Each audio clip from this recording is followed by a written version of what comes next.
हरिशरणम भक्तवांछा कल्पतरु भक्तवत्सल शरणागत वत्सल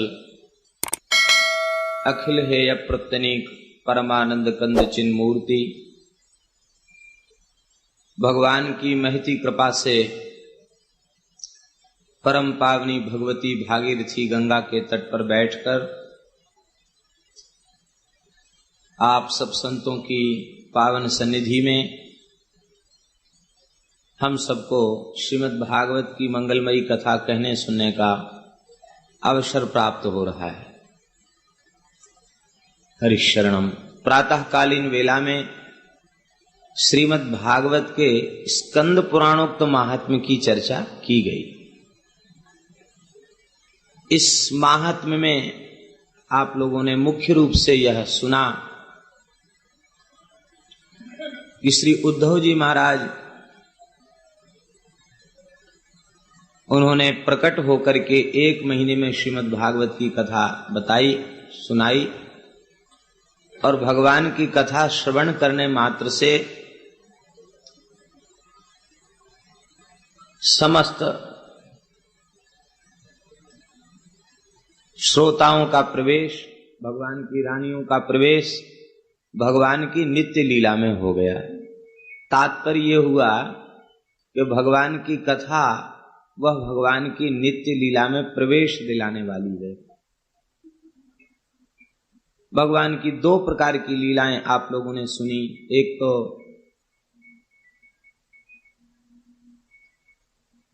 एक तो वास्तविक की लीला और दूसरी व्यावहारिक की लीला। समय समय पर जीवों के ऊपर अनुग्रह करने के लिए जो भगवान की लीलाएं होती हैं उनको व्यवहार की लीला कहा जाता है। और जिस लीला में कभी बाध उपस्थित नहीं होता, जो निरंतर चल रही है, उसे वास्तविकी लीला कहा जाता है। नित्य लीला अथवा वास्तविक लीला कहा जाता है। वास्तविकी लीला वह स्वसंवेद्या है, और व्यवहार की लीला वह वास्तविक की लीला के बिना संभव नहीं है, क्योंकि भगवान का नित्य स्वरूप ही व्यवहार की लीला में प्रकट होता है। तो नित्य स्वरूप ही व्यवहार की लीला में प्रकट होता है, और वे भगवान ही लीला प्रकट होकर के करते हैं। इसलिए व्यवहार की लीला वह वास्तविक की लीला के बिना संभव नहीं, और व्यवहार की लीला के श्रवण के बिना भगवान की नित्य लीला में प्रवेश संभव नहीं। तो पुराणों में व्यास आदि महर्षियों ने जिन लीलाओं का चिंतन स्मरण किया है, वे लीलाएं व्यवहार की लीलाएं हैं। अर्थात जब जब समय पर भगवान मत्स्य कच्छप वराह नृसिंह श्री रामकृष्ण आदि रूपों में भगवान जब जब पृथ्वी पर अवतार लेते हैं, और अवतार लेकर के भगवान लीला चरित्रों का विस्तार करते हैं, उन चरित्रों को कह सुन करके भगवान की दिव्य कृपा करुणा का बोध हम सबको होता है, और भगवान हमारे अपने हैं यह भाव दृढ़ होता है।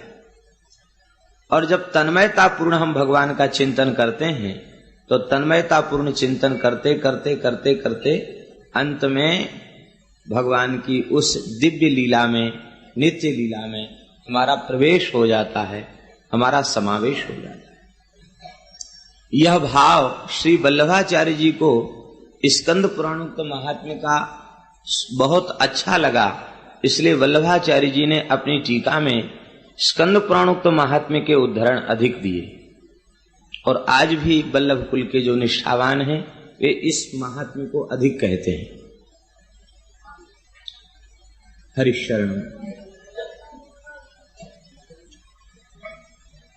ऐसी भगवान की दिव्य लीला का श्रवण प्रातः काल की वेला में हम सबको हुआ। पद्म पुराण उक्त महात्म्य के मंगलाचरण की चर्चा की जा चुकी है। हरिशरणम। श्री सूत जी महाराज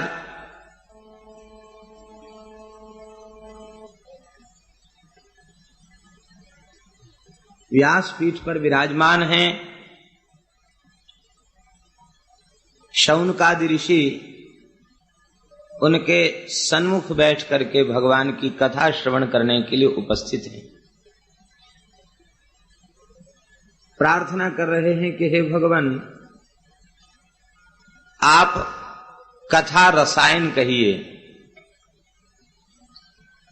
सूताख्या ही कथा सारम, कथा नहीं कथा सारम आख्या ही, कथा सार को कहिए जो हमारे कर्ण का रसायन हो।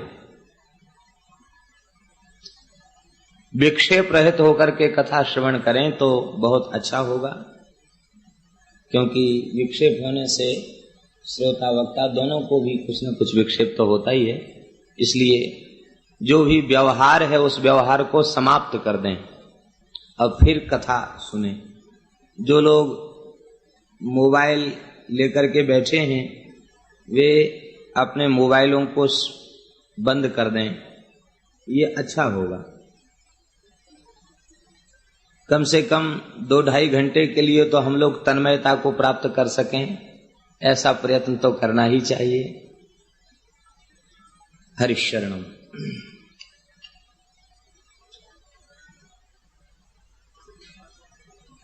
भगवान की कथा को रसायन कहा गया।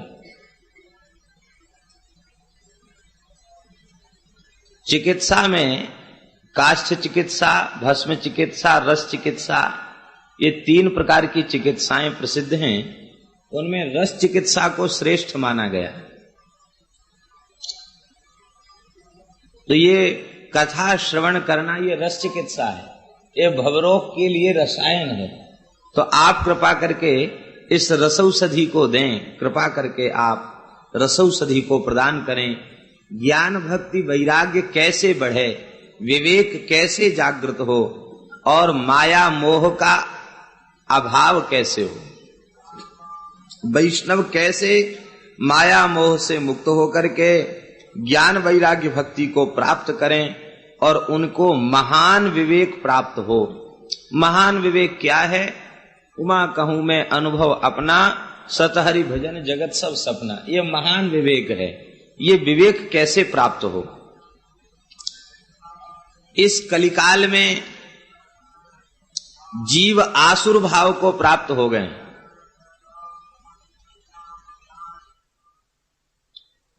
आसुर भाव का तात्पर्य है, देखने में तो मनुष्य हैं, पढ़े लिखे बुद्धिमान हैं, लेकिन वृत्ति उनकी आसुरी हो चुकी है। ऐसे आसुरी प्रकृति के जीव, उनका आसुर भाव कैसे समाप्त हो, उनमें मनुष्यता कैसे आवे? हे भगवान, कल्याणकारी साधनों में जो सबसे श्रेष्ठ हो और पवित्रों को भी पवित्र कर देने वाला हो। श्रेयसाम यद भवेत् श्रेयः पावनानां च पावनम, पवित्रों को भी पवित्र करने वाला।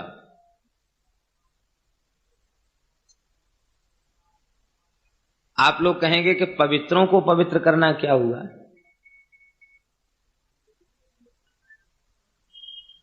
योग, जप तप आदि साधन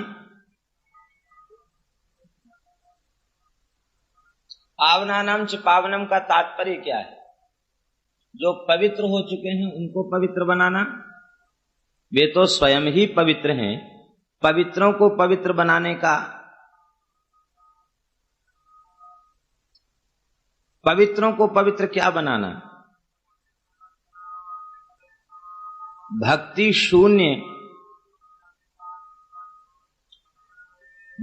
शून्य जितने साधन हैं,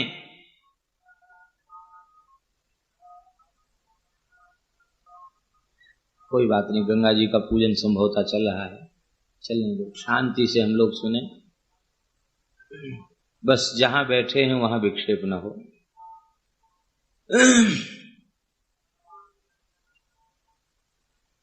भगवान की भक्ति को छोड़कर जितने साधन हैं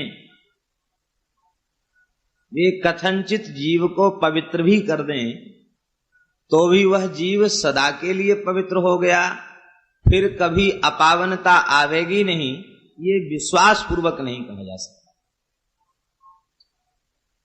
क्योंकि साधन करने से पाप नष्ट तो हो गया, लेकिन पाप करने की जो वासना है, वो वासना जब तक समाप्त नहीं होगी तब तक पाप से मुक्ति संभव नहीं। और वासना कैसे समाप्त हो? वासना समाप्त होगी सत्संग करने से, सत्पुरुषों का समागम करने से, भगवान के परम पावन चरित्र का श्रवण करने से चित्त की शुद्धि होती है, वासना समाप्त होती है।